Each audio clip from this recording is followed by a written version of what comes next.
All right, so I'm back here in front of the Google office. I want to ask the audience one question. What comes to your mind when you think about Google?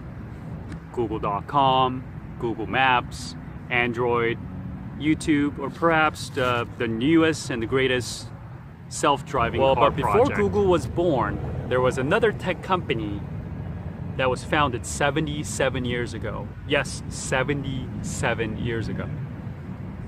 The tech company is called Hewlett-Packard, also known as HP. Today my teammate Iray will introduce HP. Say goodbye to Google and HP, here we come. Thank you for the introduction, Paul. I'm here in front of one of the offices of HP in Austin, Texas, in this beautiful rainy day. In this video, we are going to talk about HP's big decision on splitting its business in two separate businesses last year.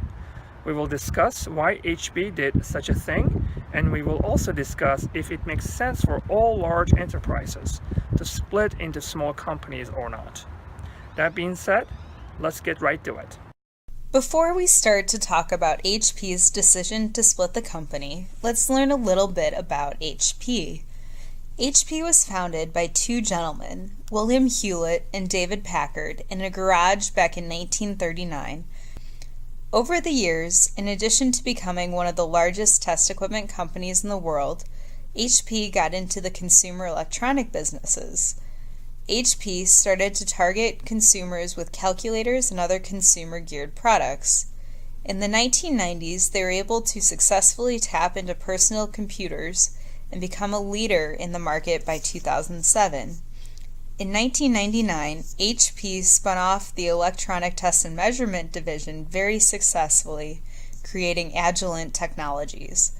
Raising $2.1 billion in their initial public offering, HP's spin-off broke records as the largest IPO in Silicon Valley history at the time.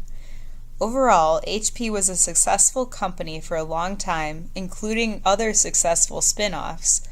However, that changed when they missed dramatic shifts in the market like smartphones and cloud computing. There are many reasons a company may split. The main reason is to get back on track and become a successful company again. Organizational focus can help simplify an org chart since there are less divisions to oversee. This can help those divisions to specialize and focus on what their core business is, and to add more value as a management layer. As companies get bigger, they get more complex, which then slows them down when it comes to innovation. Innovation is especially important for a technology company since the market moves very fast. The new group, Hewlett-Packard Enterprise, will begin focusing on the data center hardware and consulting services. HP Inc. will now slowly work on personal computers and printers. Any capital raised in HP Enterprises can be entirely invested into growing that particular business rather than having to bail out another division. A stronger focus also helps to hone in on what your customers need from a product perspective, as well as understanding what resonates well with them from a marketing and branding perspective. Any company on an upward trajectory is bound to attract investors and is an overall positive for the company. So what is the story behind HP's split? After missing a big opportunity when smartphones and cloud computing took off, HP's personal computing business line started to shrink fast. Conversations about a split began in 2012.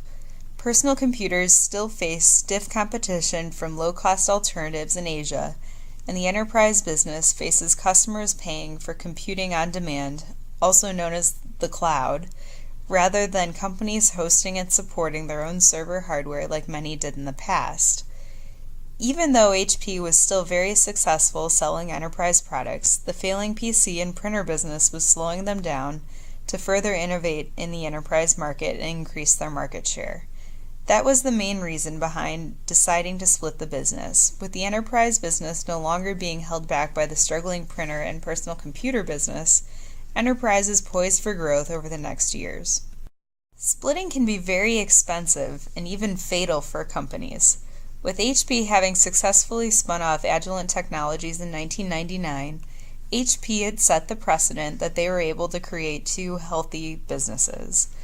The decision to split HP into HP Enterprises and HP Consumer Business was very expensive for HP, though they were determined to succeed.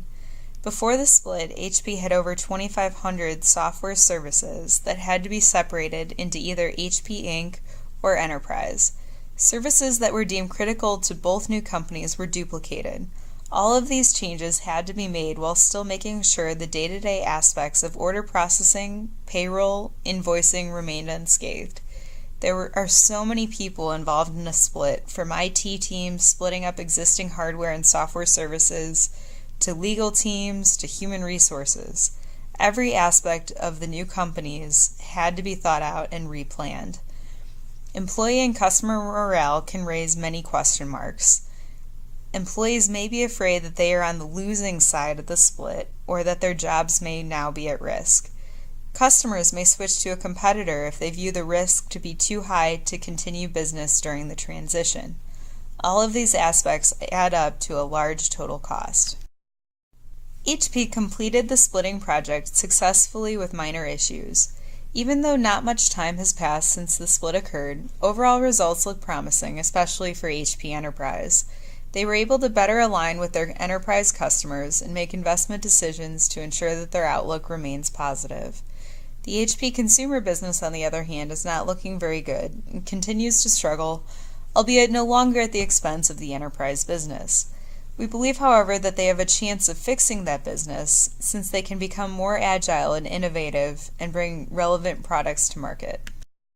The decision to split a company could really be good or disastrous in the end. It truly depends on the company itself, its business, the industry it operates in, and its customers, as well as how well that the split was implemented.